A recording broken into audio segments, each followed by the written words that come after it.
జగన్మోహన్ రెడ్డి గారి ప్రభుత్వంలో ఇప్పుడు నేను చెప్పబోయే ఇష్యూ కానీ జరుగుంటే పెద్ద రాదాంతం చేసేవాళ్ళు.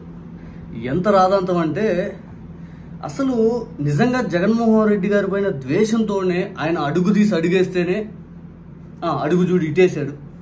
జగన్మోహన్ రెడ్డి గారు మాట్లాడితే ఆయన చూడు ఎట్ట మాట్లాడాడు. వాస్తవానికి 2024 ఎన్నికల్లో జగన్మోహన్ రెడ్డి గారి పరిపాలన పైన చర్చ జరగనవ్వలేదు వీళ్ళు. కేవలం జగన్మోహన్ రెడ్డి గారి ఏదైతే విధి విధానాలు, జగన్మోహన్ రెడ్డి గారు నవ్వాడు, జగన్మోహన్ రెడ్డి గారు చూసి చదివాడు, జగన్మోహన్ రెడ్డి గారు సభల్లో జనాలు అయిపోయిన తర్వాత వెళ్ళిపోకుండానే ముందే వెళ్ళిపోతున్నారు, జగన్మోహన్ రెడ్డి గారు తిరుపతి అక్షంతలు ఎట్టేసుకున్నాడు. ఓరి నాయనో, పరిపాలన మీద చర్చ జరిగే లోపు వాళ్ళు డైవర్షన్ చేసేసి వీటి మీదనే చర్చ జరిగించి జనాల్ని పిచ్చోళ్ళని ఎర్రోళ్ళని చేశారు.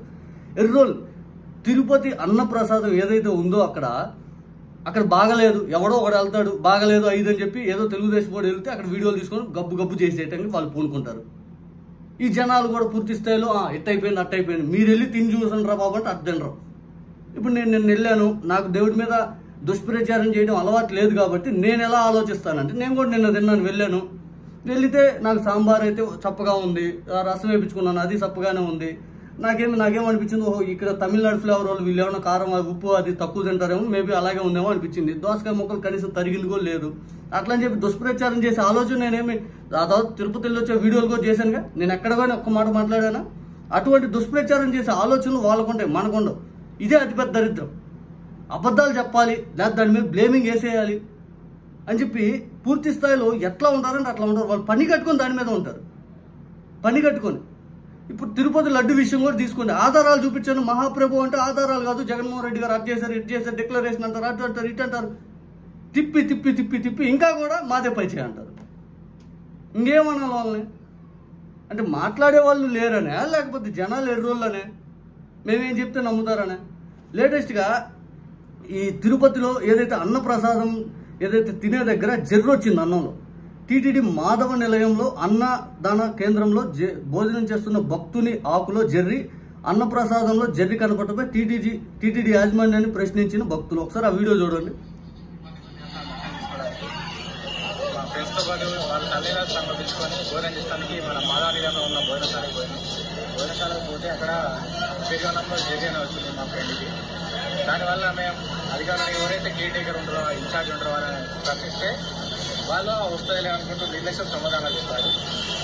కానీ నేను తర్వాత ఈ వీడియోతో గట్టిగా మాట్లాడిన తర్వాత వాళ్ళ అధికారులు వచ్చి ఆయనకు చెవులు వింటారు, ఆయనకు సరిగా మాట్లాడాలి రాదు అని చెప్పి మమ్మల్ని తప్పుదో పట్టిస్తున్నారు. ఇటువంటి విషయాలు కన్నా ప్రభుత్వంలో జరిగిన మనకు తెలిసినాయి. కాకపోతే వాటి మీద ఇప్పుడైనా ప్రభుత్వం మారింది కాబట్టి దాని మీద చర్యలు తీసుకోవాల్సిందిగా కోరుతున్నారు. దీనివల్ల చాలా మంది చిన్నపిల్లలు భక్తులు అందరూ కూడా ఇబ్బంది పడుతున్నారు ఫుడ్ పాయిజన్ వల్ల. దాని గురించి మీరు ప్రభుత్వం చర్యలు తీసుకోవాలని కోరుతున్నారు. ఇప్పుడు జర్రు వచ్చింది, అదే ఫుడ్ పాయిజన్ అయితే పరిస్థితి ఏంటి? ఎందువల్ల నేను వరంగల్ నుంచి వచ్చిన, వరంగల్ నుంచి ఇక్కడికి వచ్చి దర్శనం చేసుకున్నామని ఉన్నాం. అన్నాక గుండెగా వేయించుకున్నాక లంచుకొని వచ్చినాం. లంచడానికి వచ్చినాక మేము తింటుంటే పెరుగులో జర్రీ వేసింది. ఆ జర్రీ ఎందుకు వచ్చింది అంటే వస్తుంది పోవని అంటున్నారు. ఇక్కడ ప్రభుత్వం మారింది, అన్ని మారినాక కూడా ఎందుకు వస్తున్నాయి అంటున్నారు. నేను గట్టిగా లేచి నేను వీడియో ఓపెన్ చేసి చెప్పే వరకు తర్వాత అధికారులు వచ్చి అప్పుడు ఊకోండి సార్ ఆకులో వచ్చింది అది వచ్చింది అంటారు. ఇట్లయితే నెగ్లిజెన్స్ ఎట్లా? మాలాంటి పిల్లలు మాకు ఇంకోళ్ళకైతే ఫుడ్ పాయిజనింగ్ అయ్యి ఇంకేమన్నా అయితే సెక్యూరిటీ ఎట్లా? ఎవరు బాధ్యతలు ఉంటారు? ఇన్ని కేసులు ఉండి మాట్లాడతారు వాళ్ళు మాతో. ఆ బిహేవియర్ లేదు, నెట్టేస్తున్నారు అందరి ముందర. చూసారా, జర్రీ వచ్చిందే కాకుండా బిహేవియర్ సరిగ్గా లేకుండా వాళ్ళతో రెక్లెస్ గా సమాధానం చెప్తూ అసలు పూర్తి స్థాయిలో స్పందించేదానికి కూడా గుణం లేకుండా పోయింది వాళ్ళకి. ఇది ఈ ప్రభుత్వంలో జరుగుతున్న విధానం. గత ప్రభుత్వంలో అన్నం బాగలేదన్నా కూడా ఏం అనలేక అక్కడ ఉన్న అధికారులు వాళ్ళు పూర్తి స్థాయిలో అయ్యా బాగుందయ్యా, మీరు దుష్ప్రచారం చేస్తున్నారు అయ్యా, అదే అయ్యా ఎట్ట కాదయ్యా అని చెప్పి బతిలో ఆడుకున్నారు. కానీ ఈ ప్రభుత్వంలో వస్తుంది అయితే ఏంది అయితే అంటే ఫుడ్ పాయిజన్ అయ్యి చచ్చిపోయినా బాధలా, ఫుడ్ పాయిజన్ అయ్యి మనకి ఏదైనా శరీరం లేదా మార్పు వచ్చినా బాధలా, చిన్నపిల్లలు తింటే పరిస్థితి ఏంటి? అసలే పూర్తి స్థాయిలో రాష్ట్రంలో ప్రతి ఒక్క పాఠశాలలో, ప్రభుత్వ పాఠశాలలో మధ్యాహ్న భోజనం సరిగ్గా లేక ఎంతమంది అస్వస్థకు గురవుతున్నారు.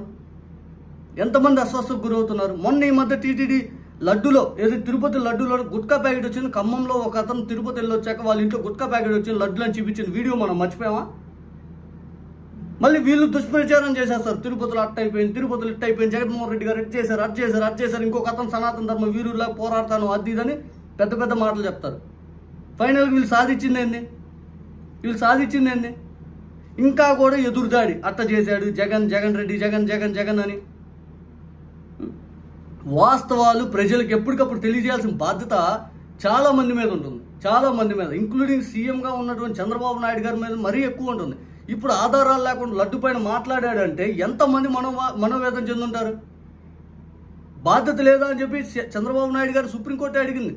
మరి ఇప్పుడు ఎంత బాధ్యత కలిగిన చంద్రబాబు నాయుడు గారు, నిన్న చంద్రబాబు నాయుడు గారు స్వయంగా తిరుపతి వెళ్ళి పట్టు వస్త్రాలు సమర్పించారు. డిప్యూటీ సీఎం గారు 2 రోజుల క్రితం వెళ్ళారు. సీఎం డిప్యూటీ సీఎం వెళ్ళినా కూడా ఇంకా కూడా అన్నంలో అటువంటి జర్రీలు ఇట్లాంటివి వచ్చినాయంటే ఇంకేంటి పరిస్థితి? వాళ్ళు అంత భయాందోళన, అంత అసలు లెక్కలేదా? డిప్యూటీ సీఎం అన్నా అక్కడ అధికారులు లెక్కలేదా? అరే డిప్యూటీ సీఎం పర్యటించేటప్పుడు ఇంకా జాగ్రత్తగా, ఇంకా క్లీన్గా, ఎప్పుడు ఏ చెకింగ్ వస్తుందో తెలియదు. ఇవాళ చంద్రబాబు నాయుడు గారు అదేదో అన్నప్రసాద కేంద్రం ఒకటి ఓపెన్ చేశాడు. అది వంటశాల. ఎంత బాధ్యత లేకుండా ఉంటారా? చంద్రబాబు నాయుడు గారి మీద అంత లెక్కలేదా మీకు? చంద్రబాబు నాయుడు గారు పర్యటించట్లే, మనకేముంది, మనం పెట్టేద్దాం అనుకుంటారా? అదే జగన్మోహన్ రెడ్డి గారి పీరియడ్లో జరుగుంటే ఎంత రాదాంతం చేసేవాళ్ళు, ఎంత గబ్బుగా ప్రతి ఒక్కరు మాట్లాడేవాళ్ళు. దేవుడిపైన దుష్ప్రచారం చేయటం ఇష్టం లేక నిజంగా చాలా మంది మాట్లాడిన వాళ్ళు చాలా మంది ఉన్నారు జగన్మోహన్ రెడ్డి గారిని అభిమానించే వాళ్ళు. అయ్యో వద్దురా నాయన, ఎందుకు ఏది పడితే అది మాట్లాడతాము, ఆ దేవుడికి సంబంధించిన ఇష్యూ ఎందుకు, వెంకటేశ్వర స్వామితో తమాషొద్దు. వెంకటేశ్వర స్వామి ఆగ్రహంగా ఉంటాడు, ఏ మాట అయినా కానీ ఆయనకు వ్యతిరేకంగా కానీ ఆయన్ని ఎట్లా కించపరిచేలా మాట్లాడినా కూడా గత పురాణాల్లో మనం చూసాము. ఆ కథల్లో ఎందుకు ఆ పాపం మనం చేయాలా? కలియుగ దేవుడు అంటారు, యుగాంతం వరకు పూర్తి స్థాయి వెంకటేశ్వర స్వామి భక్తులుగానే మనం ఉంటాము, మన తరతరాలు. అటువంటి వ్యక్తిని, అటువంటి దేవుడిని మనం కించపరిస్తే మన కుటుంబాలు ఇబ్బంది పడతాయని చెప్పి చాలా మంది భయపడతారు. కానీ చంద్రబాబు నాయుడు గారికి, టీడీపీ వాళ్ళకి భయం లేదు. పవన్ కళ్యాణ్ గారు అయితే లక్షల లడ్లు పంపించారు అయోధ్య కనకలకు. ఆ ధైర్యం వాళ్ళు మాట్లాడగలరు. అసలు ఏఆర్ డైరీ ఎప్పుడు సరఫరా చేసింది, కానీ లక్షల లడ్లలో కల్తీ జరిగింది, అయోధ్యకు పంపించేశారు. ఏఆర్ డైరీ సరఫరా చేసింది 12/6/2024. కానీ 6 నెలల క్రితం టీటీడీ ఏదైతే అయోధ్యకు పంపించిన లడ్డులో కల్తీ జరిగిందని మాట్లాడగలుగుతారు. ప్రజలు నమ్మటానికి ఒక్కసారి నమ్మితే, మిమ్మల్ని నమ్మే అధికారం ఇచ్చినందుకు వాళ్ళకి ఈరోజు మీరు చుక్కలు చూపిస్తున్నారు. చుక్కలు అంటే అట్లాగా తెలుసు, అట్లా కాదు. జన్మలో మళ్ళీ మాకొద్దు బాబోయ్ ఇటువంటి అని భయాందోళనకు గురయ్యేటట్టు చేస్తున్నారు. అధికారం ఇచ్చింది దీనికా మీకు? ఇది ఏ సాధించడానికి, ఏ వ్యతిరేకంగా రాజకీయాలు చేయడానికి అధికారం ఇచ్చింది మీకు?